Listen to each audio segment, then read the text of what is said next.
हर 10 साल में जब सरकार वेतन आयोग बनाती है तो करोड़ों कर्मचारियों और पेंशन भोगियों की उम्मीदें जाग उठती है। अब एक बार फिर से वही समय आ गया है। केंद्र सरकार ने 8वें वेतन आयोग की औपचारिक शुरुआत का रास्ता साफ कर दिया है। कैबिनेट ने इसके टर्म ऑफ रेफरेंस यानी कि काम करने के नियम और दायरे को मंजूरी दे दी है।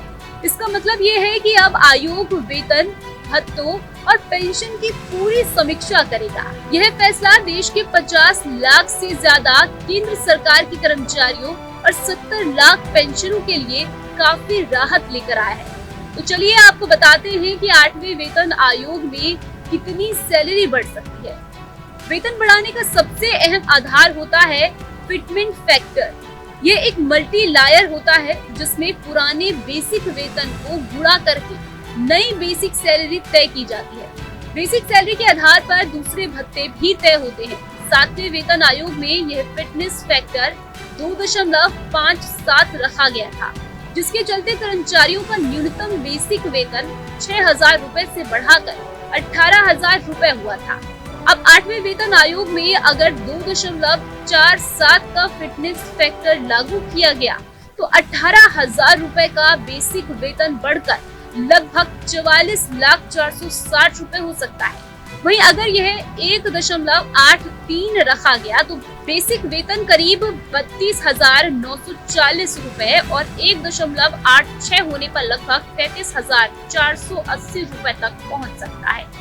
आपको बता दें कि केंद्रीय वेतन आयोग समय समय पर बनाए जाते हैं। इसका काम केंद्रीय सरकारी कर्मचारियों के वेतन ढांचे, रिटायरमेंट के बाद मिलने वाले फायदों और अन्य सेवा शर्तों से जुड़े मुद्दे की जांच करना होता है। इसके बाद ये जरूरी बदलावों पर अपनी सिफारिशें देता है। आमतौर पर वेतन आयोग की सिफारिशें हर 10 साल के बाद लागू होती है। इस हिसाब से 8वें वेतन आयोग की सिफारिशें 1 जनवरी 2026 से लागू होने की उम्मीद है।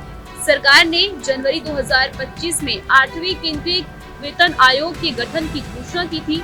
इसका काम केंद्रीय सरकारी कर्मचारियों के वेतन और अन्य फायदों में जरूरी बदलावों की जांच करके सिफारिशें देना है।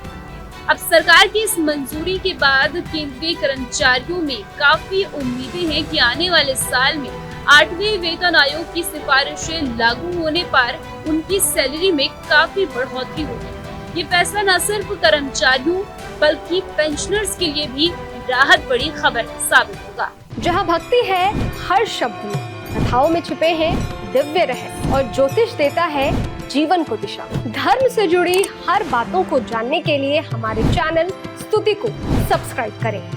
चैनल पर जाने के लिए इस लिंक पर क्लिक करें।